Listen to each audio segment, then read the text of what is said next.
Bonjour mes compagnons d'AVAP, écoutez c'est JP pour une petite vidéo que je vais faire assez rapidement.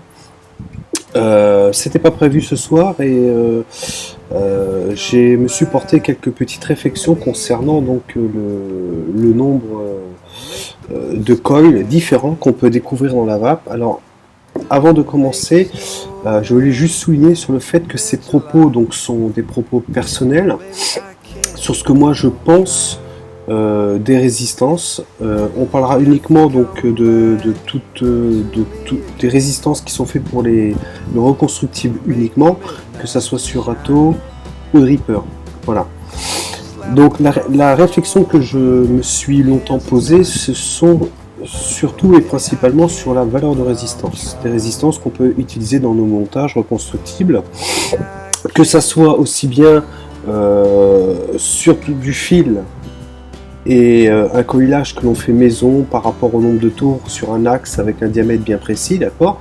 Donc ça peut être du fil un peu plus épais, un peu plus complexe comme celui-ci de l'Alien, ok. Ou ça peut être, alors ceci n'est pas du fil résistif à utiliser dans du reconstructible, mais juste une bobine de câble métallique, mais c'était juste pour vous donner une image de différentes de sections qu'on pourrait éventuellement rencontrer. Hein, ça peut être très bien du nichrome, du NI par exemple, vous voyez. On peut trouver donc du fil simple pour se faire de ce style-là, où on peut également avoir donc du coil donc qui est déjà pré-torsadé autour d'un axe et qu'on va acheter en fonction de ses caractéristiques, sur comment il a été construit, avec combien d'armes, combien de tours, combien d'axes, combien de fils utilisés, enfin là, il y en a tout un éventail, et on va pas tous les passer en revue, et je n'ai pas non plus l'expertise nécessaire pour vous parler de tous les modèles de coil qui existent.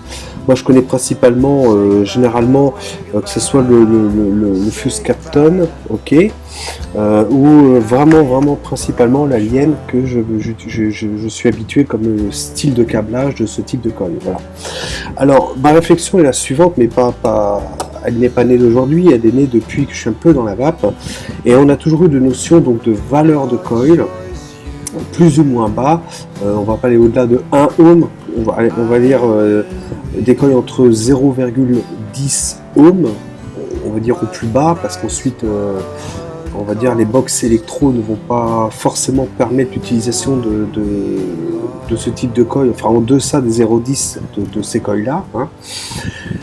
Par exemple jusqu'à 1 ohm qu'on rencontre un peu moins souvent, mais mettons 0,50, 0,60, voilà, ok. Donc en fonction de la valeur d'une résistance, souvent on apparente qu'une résistance qui est basse au niveau du ohm, donc elle est peu résistive, et si elle est peu résistive, elle va envoyer beaucoup plus de courant qu'une autre résistance. Alors on a soit des notions vous voyez par exemple là j'ai mes aliens, donc elles sont déjà préfabriquées usine, ok. Alors là par exemple on m'annonce 0,20 sur ce type de résistance, c'est vraiment une très grosse résistance, Voilà, c'est déjà un très beau bébé. Là j'ai fait un montage, j'aurais pu vous le montrer, mais à la rigueur je mettrai quelques photos. Je les ai reçus il n'y a pas très longtemps, je les ai commandés sur le site chinois AliExpress. Voici la boîte. Donc est-ce que c'est une marque connue, Vapor Storm, ok. On peut les tester, peut-être au niveau de 3-4 $ la boîte de 6 coils, me semble-t-il. Ouais, voilà, 6 coils en AMI 80, voilà, donc pour une valeur de 0,2. 0,2, ce qui est quand même relativement assez bas pour un seul coil, ok. Donc ce coil est peu résistif parce que l'intensité qui va le traverser est très importante dans la mesure où c'est la surface de ce câble et dans la façon où il a été câblé, ok, permet tout simplement de laisser passer une intensité très importante, voilà.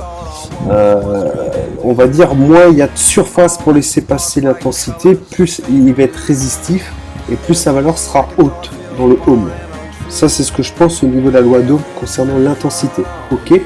On va exclure la tension, on va exclure la puissance, on va juste parler de l'intensité.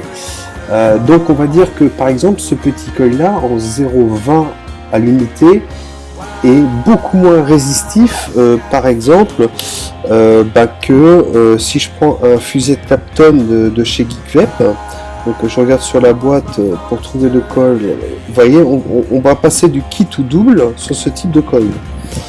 Alors, que je me trompe pas de coil, je vais vous montrer. Donc on a 0,40 sur les plus allongés. Donc c'est, si je ne me trompe pas, c'est celui-ci. Voilà.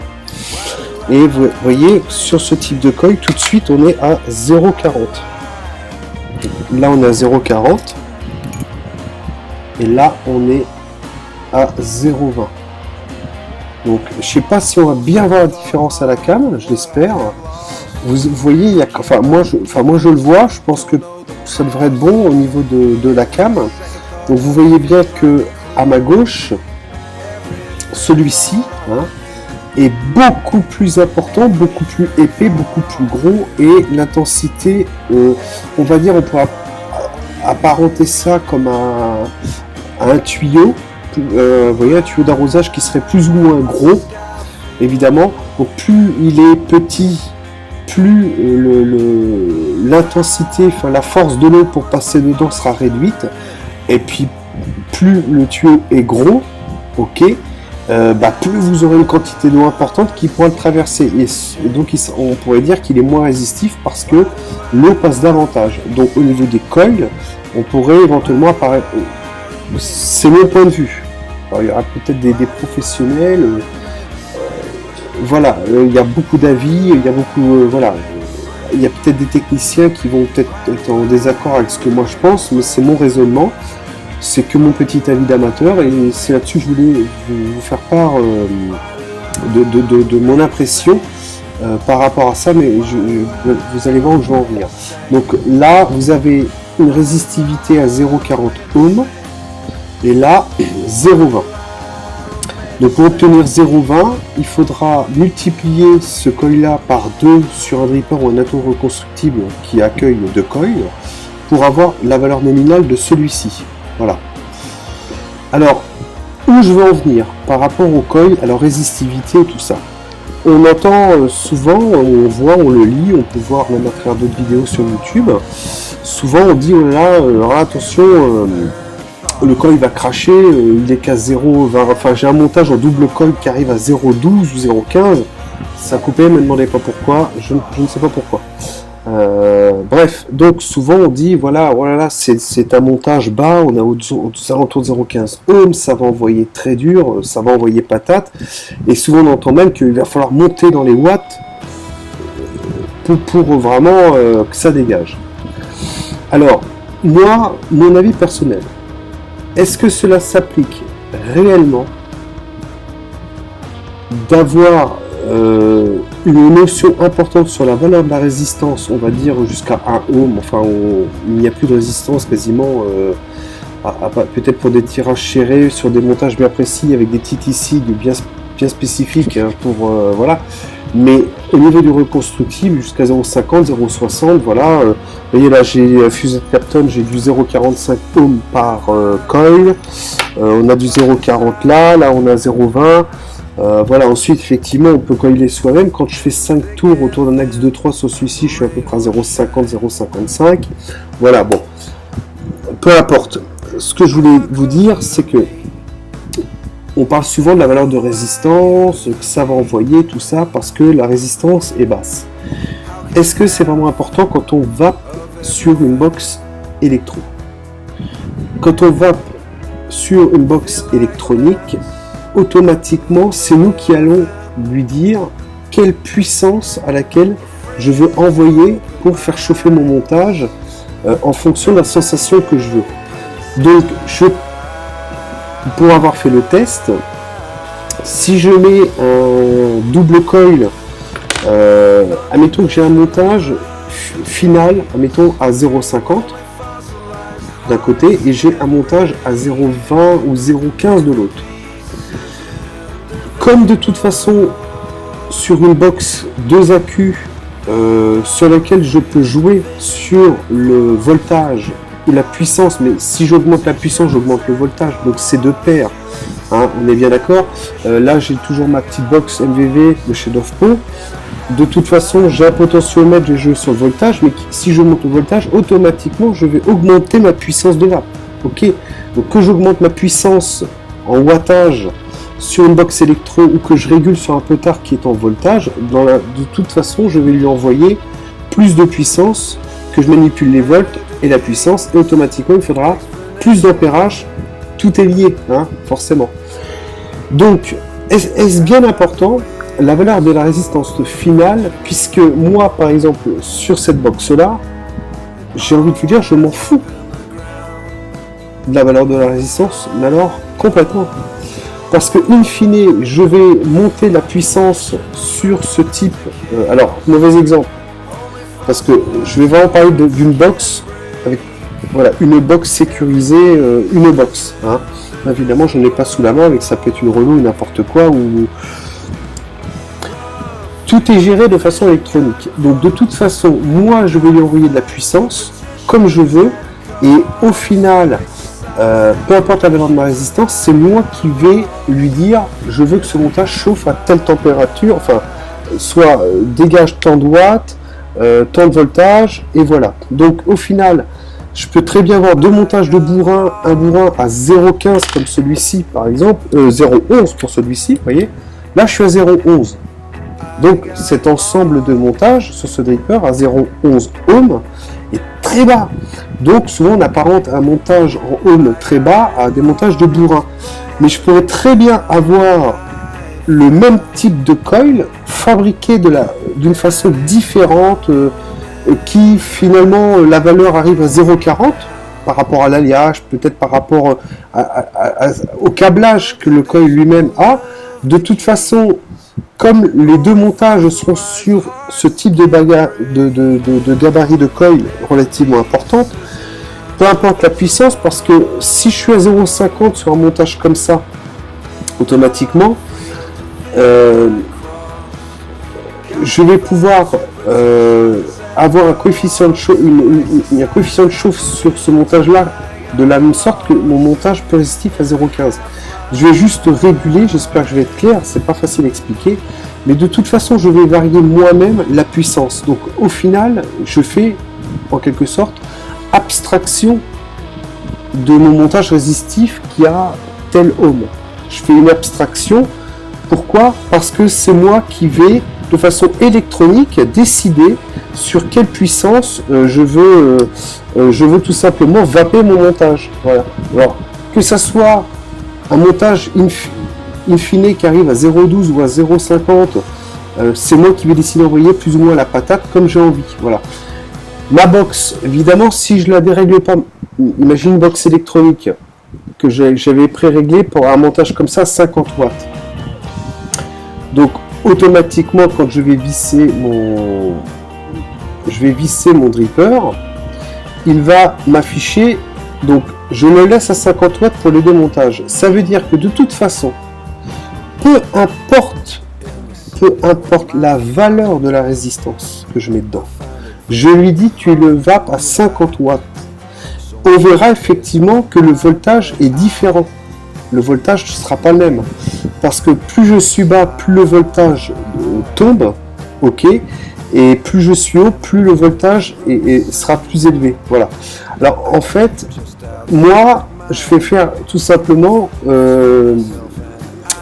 pour conclure cette petite démonstration, c'est que ce que je veux dire, c'est que la valeur de la résistance, c'est bien de savoir à quelle résistance notre montage est, ok, mais en box, je parle sur des box électro. Je répète, sur des box électro, est-ce que ça va changer fondamentalement que je mette une résistance avec un montage à 0,15 ou à 0,50, puisque au final, de façon électronique, c'est moi qui vais réguler la puissance que je veux. Alors voilà, là où par contre, tout prend d'intérêt, tout a un intérêt sur le montage d'une résistance, plus ou moins haute, si je passe sur mes câbles. Alors là, par contre, évidemment, tout se joue quand on passe sur un mode complètement méca, sans aucune protection. Et là, la loi d'Ohm s'applique. Là, la valeur de la résistance est super important. parce que c'est elle qui va déterminer, parce que quand je vais mettre mon accu de 4,2 volts full charge, il va envoyer quoi qu'il arrive, mais 4,2 volts. Là, je parle théorique, mettons 4 volts, on va faire court. Alors évidemment, là par contre, en fonction de la plus ou moins la résistivité du montage que j'ai mis dedans, mes 4 volts, l'intensité sera beaucoup plus haute et ainsi que la puissance beaucoup plus importante. Et là par contre, effectivement, tout prend d'intérêt quand on parle de vapé en mode méca. Donc ce que je veux dire souvent, où j'ai pu le voir, où moi je suis pas un pro, mais moi aussi, peut-être comme vous, j'ai regardé à droite, à gauche, je me suis fait mes idées, j'ai essayé de comprendre certaines choses, mais pourquoi valeur de résistance, nana. Alors quand on est sur l'électro, quelque part ça vient parasiter un petit peu notre compréhension des valeurs de résistance, puisque au final on règle tout sur une box électro, on va réguler tout simplement la tension qui est là-dedans et la puissance qu'on veut dans notre box électro. Donc à partir de là, j'ai envie de dire que ça y est, on a fait abstraction de la résistance, puisque in fine les réglages on va les faire de façon électronique et manuellement comme on le veut, tandis que là on ne va jamais intervenir à aucun moment sur une box méca, un mode méca. À aucun moment. Il y a juste un switch pour envoyer la tension qui sera contenue dans notre accu, plus ou moins haut en fonction de sa décharge et puis de ce qu'on a vapé dessus. Ok. Et là, effectivement, la résistance est importante parce que si je fais mon montage avec une résistance de 0,40, on va partir d'un accu à 4 volts pour faire un contrôle, d'accord? Donc évidemment que c'est important, parce que, parlons de la puissance, si je mets cette résistance de 0,40, on va parler qu'on est sur un dripper qu'on a monté un single coil, ok, on essaie d'aller le plus simple pour la compréhension de ce que j'essaie de vous expliquer, en espérant être clair, pas forcément, puisque moi je comprends ce que je veux vous dire, mais est-ce que je suis capable de vous le dire comme il le faut, ça c'est moins sûr. Donc évidemment, là par contre, sur mon dripper, aucun réglage, j'appuie, j'envoie 4 volts. On règle pas, ok, 4 volts. Donc là, j'ai ma résistance à 0,40. Ok. Donc la puissance. Donc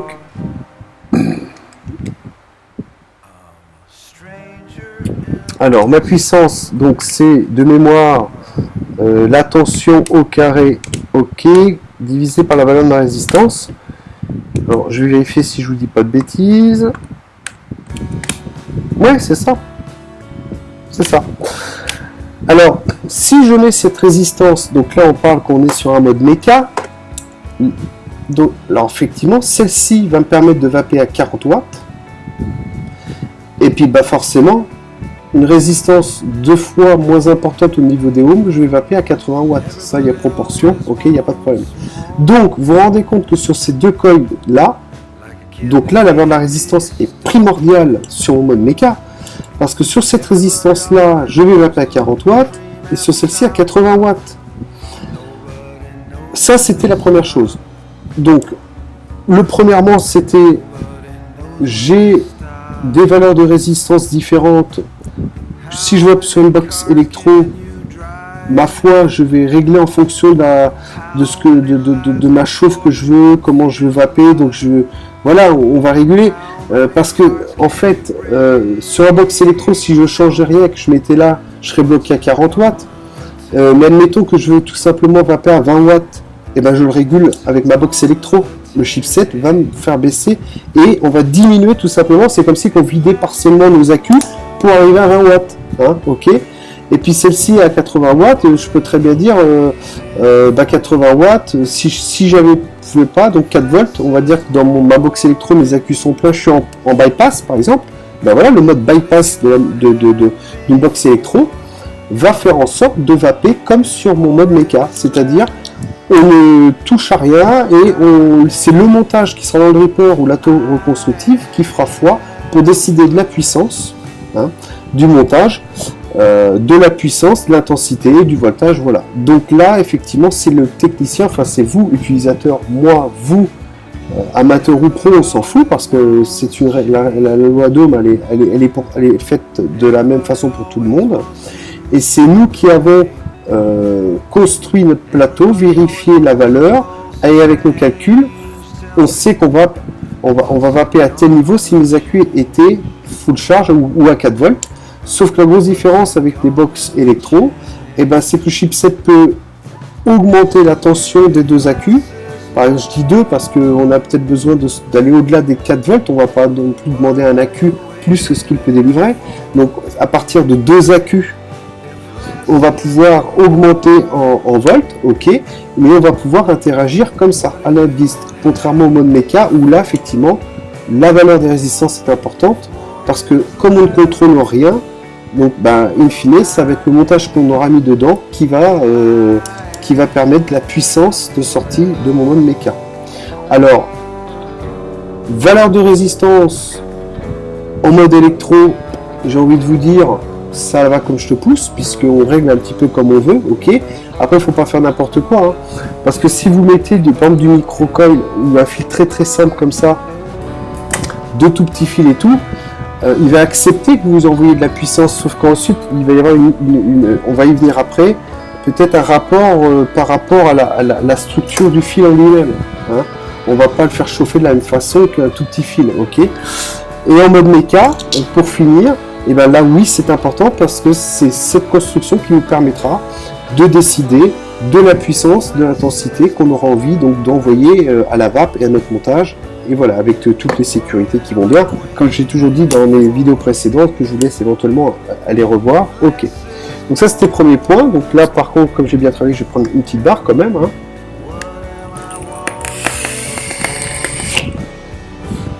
Décidément, je suis en train de finir tous les jus là.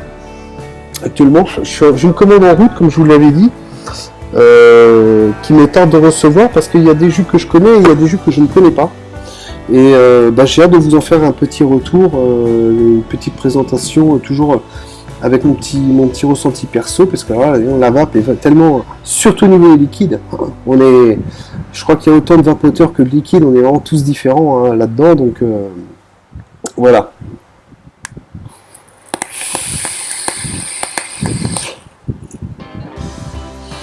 Là, par exemple, montage à 0,012.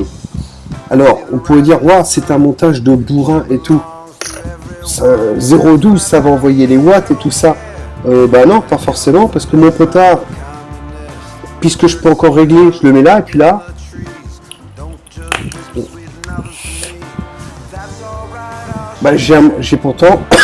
J'ai pourtant un montage résistif très bas. Donc c'est un montage de bourrin, on descend le niveau, on est dans le sub-ohm, en dessous du ohm. Ça va envoyer, ouais mais non. Je régule. Si je décide que ça n'enverra pas, ça ne va pas envoyer. Ok. Alors par contre, le même montage que je mets là, il régule pas. Là, il envoie tout. Là, il va envoyer la patate direct. Vous voyez la différence, elle est là. Donc, là, vous l'avez bien compris que je bafouille peut-être parce que je me répète, mais valeur de résistif, montage méca, ok. Box électro, pas d'importance. À mon sens, ok. Deuxième point concernant les résistances. Je vais essayer de prendre un exemple tout simple. On va parler... alors, je sais pas si c'est des termes techniques, on voit pas trop, j'ai pas trop vu de revue là-dessus. Moi, je n'ai découlé une certaine logique par rapport à ça. Quand on voit deux résistances comme ceci, donc on devine forcément que celle-ci est quand même vachement plus mouse que sa copine qui est à côté. Ok, on a la petite sœur et là on a le grand frère. Ok, on comprend bien que la quantité, tous les deux ont un RMI 80. On va s'affranchir des différents matériaux. Ok, tous les deux ont un RMI 80. Il est logique d'imaginer qu'avant de faire rougir ce fil-là, il va quand même falloir renvoyer un certain ampérage pour le faire rougir. Ok. Pourquoi ? Parce qu'il y a beaucoup plus de matière. on va dire, à faire rougir, d'accord? Donc la surface de chauffe est beaucoup plus importante et peut permettre d'encaisser beaucoup plus de watts sur ce type de coil que sur celui-ci. Il y a certains, alors il aurait presque fallu que je prenne plusieurs boîtes de coil pour voir qu'il existe des montages kit ou double, c'est-à-dire qu'on peut très bien avoir une complexité de montage, ça va être par rapport à comment est construit le coil. On pourrait très bien avoir un petit coil comme ça, un gros coil comme ça, avec seulement 0,05 ohms de différence. On pourrait très bien avoir peu d'écart sur ces deux-là. Tout est une façon de comment il était fabriqué, d'accord? Mais il faut savoir que peu importe comment il est fabriqué, on va se rapprocher. Et mettons que pour ces deux coils, on serait identiques. Ça pourrait être possible. Il aurait fallu que j'achète plusieurs boîtes de coils, que j'en déballe plein, et vous montrer deux coils, un qui paraît beaucoup plus gros que son copain, et qui ont pourtant la même valeur de résistance, parce qu'il est construit d'une certaine façon. Il est gros, mais il résiste davantage dans sa conception. Tout ça pour vous dire que ce qui n'empêchera pas, c'est que celui qui est plus gros aura besoin de plus de patates parce qu'il y a beaucoup plus de matière à faire chauffer. Donc, admettons que ces deux résistances aient la même valeur malgré que celui-ci est beaucoup plus volumineux que celle-ci. Puisque c'est des choses qu'on peut rencontrer. Hein. Ou alors il faut tout simplement, si je veux descendre celui-ci, je vais retirer, tout simplement, je vais diminuer la longueur du câblage en retirant un spire, ou vous voyez, je vais jouer sur là, en enlevant un spire ici, en le mettant sur un axe différent. Je vais m'arranger pour que ce petit coil là, en fonction du diamètre ici et par rapport au nombre de spires, se rapproche de la valeur de résistance de celui-ci. Ce qui n'empêchera pas qu'il faut prendre en considération que celui-là restera petit, celui-là très gros, et ne pourra pas encaisser autant de wattage que celui-ci. Parce qu'il y a beaucoup plus de matière sur celui-ci à faire chauffer que celui-ci. Moi, ça me paraît logique. C'est mon point de vue. Tout ça pour vous dire que non seulement il faut tenir compte, maintenant on va aller vraiment sur le méca, non seulement il faut prendre en compte, je pense, d'une part, la valeur, donc la résistance qu'on a vu dans le petit 1 que je vous ai fait précédemment, donc la valeur finale en ohms de notre montage, c'est une chose, donc on va déterminer la puissance, l'intensité que va traverser ce montage, mais quand on est très bas, si celui-ci est à 0,20, donc 0,10, je pourrais envoyer la puissance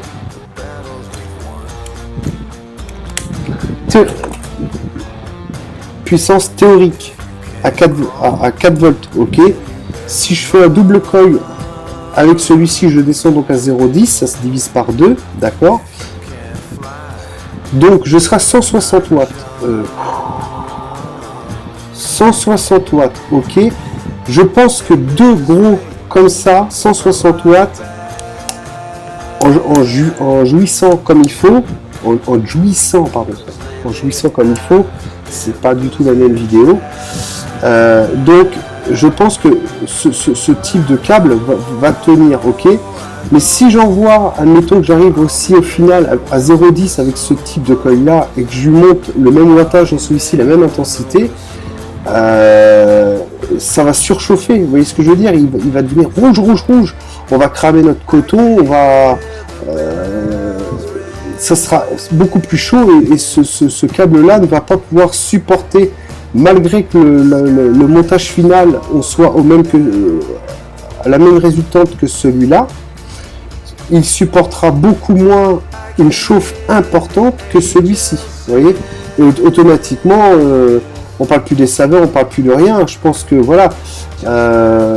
Donc il faut à la fois, pour conclure, tenir effectivement en mode méca de la valeur de résistance finale et également quand j'envoie tant de watts dans un montage, est-ce que le câblage et les coils qui sont dedans sont suffisamment mouse pour encaisser 160 watts? Parce que si ces 160 watts arrivent sur du tout petit fil comme ça, parce que j'ai un spire de moi et que j'ai réussi à faire en sorte que la valeur du montage soit identique à celui-ci, automatiquement, voilà, ça va cramer direct le coton, hein, direct. parce que là, il va fondre le fil, hein. Vous voyez ce que je veux dire, c'est une image. Voilà. Alors, j'espère que j'ai été plus ou moins clair. Cette vidéo, finalement, va être quand même plus ou moins longue, peut-être 35-40 minutes, pour dire que ça, ok.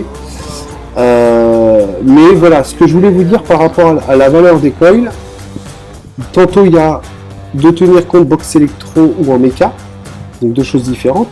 Donc là, la résistance en mode méca, c'est le Graal, tout repose là-dessus. En box électro, on va automatiquement réguler comme nous on veut. Alors on va faire abstraction finalement de la valeur de la résistance pour envoyer les watts qu'on a envie d'envoyer, point barre, et on s'en fout, ok. On va envoyer. Et la deuxième chose, c'est que pour un montage identique, mais avec des fils plus ou moins gros, ou un matériau différent, pour une même valeur finale de montage, les deux montages ne vont pas encaisser la même puissance de la même façon en fonction du fil utilisé et de la façon qu'on l'a fabriqué. Voilà. Voilà, donc ça c'était un petit retour, mais alors complètement perso. Alors, je reprécise, c'est vraiment mon petite idée perso, parce que j'ai souvent longtemps réfléchi, parce souvent on nous rabâche tout le temps, moi je suis à 0,15, ah, je descends, bon, je ne vais pas sur des montages à 0,15 habituellement, je suis plutôt aux alentours de 0,30. Alors, quand j'entends ça, je comprends parfaitement, et c'est logique, si derrière l'utilisateur se sert de ce type d'appareil, là je suis d'accord. Là la valeur de la résistance, c'est ok. Mais si au final, imaginons que c'est une box full électro, hein, imaginons que la box est complètement électro et que je fais mes réglages, et qu'on me dit, bon là je vais mettre une résistance à 0,30, bon, d'habitude je suis à 0,50 par exemple, et puis que je vois au final que l'utilisateur utilise une box électro, est-ce que c'est bien important qu'il y ait une divergence de la valeur de sa résistance? La seule chose qu'il va devoir tenir compte peut-être, c'est de dire, oh là, j'utilise du gros câble pour la même valeur en ohm, je sais qu'il va falloir que j'envoie plus de patates parce que la surface de chauffe est plus importante sur celui-ci. Ok. Donc voilà, mon petit retour, ce que je voulais...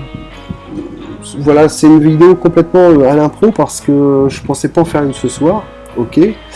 Mais moi, c'est ce que moi, je pense, moi, mon petit avis d'amateur, personnellement, puisque je pars du principe qu'au final, on fait des vidéos, on suit une petite chaîne, c'est aussi pour que tout simplement on puisse être en toute liberté, exprimer ce qu'on ressent par rapport à notre idée sur un point, par exemple, de la vape, comme je vous l'ai dit. À aucun moment j'ai dit que ce que je disais était une science exacte, ou voilà, c'est ce que moi j'ai au fur et à mesure des mois et des mois et des mois réfléchi, et j'essaie de tout mettre en corrélation parce qu'on est un peu perdu avec toutes ces valeurs de résistance, plus ou moins importantes, basse, ohm, le sub-ohm au-dessus du ohm, petit fil, gros câble et tout. Ouais, et puis alors au final on fait comment alors pour vaper? D'accord, je suis à 0,15, voilà, mais alors voilà, donc ça va dépendre électro-méca, et puis ensuite ça va dépendre également de comment égoler le coil, si je puis dire, et de la patate qu'il va pouvoir accueillir quand on va le mettre à faire chauffer. Voilà. Donc là, on fait abstraction de la valeur nominale des ohms, parce qu'on va plus penser à la quantité de métal qu'on va pouvoir faire chauffer, indépendamment de sa résistivité en lui-même. Voilà. Voilà. Ce que je voulais dire, donc justement, je profite parce que j'avais pas vous faire une petite présentation là-dessus. Donc ceux-là, je les ai reçus AliExpress. Hein, j'ai pas de partenaire, j'ai pas de rien du tout. Hein. Je suis comme vous, moi je commande mon matos, je le reçois, je fais des essais, et puis il me plaît pas. Alors j'adore parce que je les trouve magnifiques, ANI80, super. Vous avez vu, valeur nominale en 0,20. Donc l'avantage pourquoi j'ai pris ça, c'est parce que j'ai quelques drippers que j'ai envie, ou des atos reconstructibles. Quand je mets un seul coil, 0,20 avec un accu de 4 volts, c'est super pour moi. 0,20, j'aime bien cette valeur de résistance. Voilà. Maintenant, effectivement, je l'ai noté sur des vieilles atos comme la MID 22. je m'amuse, hein. Je l'ai mis sur le Wasp Nano. Par contre, le Wasp Nano il est tellement court, il est tellement gros que je reçois trop de projections, hein. On reçoit pas mal de projections liquides avec celui-là, ça crépite pas mal. Moi je trouve que peut-être notre bouche est trop près dans le Wasp Nano avec ce type de coil-là qui peut paraître un peu gros. Et dans mon l'Apocalypse, j'ai mis en double. Alors j'en ai un peu chié parce que quand vous mettez, généralement on tombe pas 0,10, c'est après le rodage que ça se stabilise 2 coils 0,20, donc 2 coils, un coil à 0,20, les 2 coils doivent normalement arriver aux alentours de 0,10, ok. Le problème c'est que quand vous mettez 2 coils, souvent on peut descendre en deçà et les box ne veulent pas démarrer. Alors moi j'ai l'avantage, c'est que l'Aegis, généralement il a une tolérance, enfin je sais pas, c'est la mienne, j'ai mis pourtant un jour le chipset, il a une tendance à mettre 0,03 ohm en plus. Alors généralement j'utilise, comme ça ma box elle démarre, et une fois que je rôde, et puis j'arrive une finale à 0,10 parce que sinon en deçà les autres box ne démarrent pas, ok. Par contre la chose que, alors magnifique, elle va appeler tout ça, bon bah voilà, ok. Par contre, moi j'en chie pour les roder. Le rodage, hein, donc c'est pour qu'il chauffe de l'intérieur vers les extérieurs de façon uniformément et en même temps, les 2 coils en même temps, je passe du temps. Ouais, je passe quand même du temps pour en arriver là. Voilà. Alors j'y arrive, aucun problème, c'est qu'une question de temps, mais on en chie un petit peu, ok. Par contre, formidable, c'est réactif 0,10 hein, forcément. Alors 0,10, évidemment, à part décharger des accus sur ce type de mode méca, parce qu'on a une super sensation en départ, hein. Mais là, passer 30 minutes, si on fait du vape shell, on vape comme ça, on n'arrête pas, ça devient très très vite poussif, hein, parce qu'il faut vraiment, vu la surface de chauffe de ce coil-là, il faut vraiment lui envoyer tout le temps la patate. Alors généralement, justement, je pars sur ma box où je peux jouer sur le potard. Je fais mes calculs avant 0,10 pour savoir à peu près au niveau des ampères où je suis, au niveau de la puissance et du voltage que je vais envoyer. Par contre, c'est magnifique, c'est super, ça pétarade pas mal. En ce moment, j'ai besoin d'une grosse vape, donc c'est pour ça que je me fais plaisir. Voilà. Donc moi, retour pour le prix que je les ai payés, franchement superbe. Génial, juste le rodage qui est peut-être un peu plus difficile. Alors vous voyez, je vous mets, c'est Vapor Storm Alien V2 version 2, je sais pas. Moi je vais sur le site depuis peu AliExpress et voilà, donc j'ai reçu, nickel, marche très bien et voilà, je suis satisfait. Voilà. J'espère que ça n'a pas été une vidéo trop rébarbative parce que je pense qu'à un moment donné je me suis emmêlé. Je vais essayer de partir avec cette vidéo, à moins que quand je la revisionne je trouve ça un petit peu laborieux par moment, soit je coupe des morceaux, on verra, ou je la laisse telle quelle.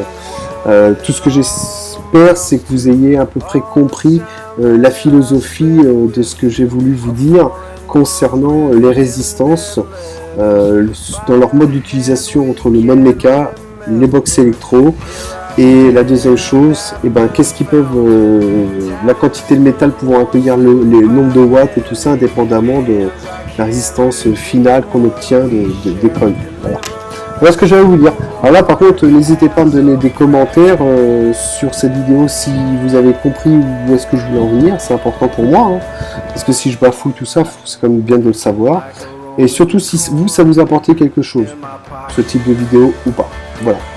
Écoutez, je vous dis à une prochaine. Je pense que la prochaine fois, ce sera les liquides que j'attends qu'ils ferment. Donc toujours You Got It Juice, ok. J'ai hâte de les goûter là parce que je suis en train de descendre, je vais bientôt plus avoir de liquide, ok. Et j'ai quand même deux bonnes réserves, mais Red Aster, j'ai trop vapé, du coup j'ai une réserve, mais j'arrive plus à taper dedans, ok. Et comme je suis sur du montage bourrin, pas fou du Red Aster, je vais me cramer la gorge, hein. Donc je suis plus sur du gourmand et tout ça, sauf là où le soir j'aime bien être un peu sur du fruité, quoi. Voilà. Donc je vous dis une bonne vape, une excellente journée, et puis à une prochaine. Allez, ciao ciao.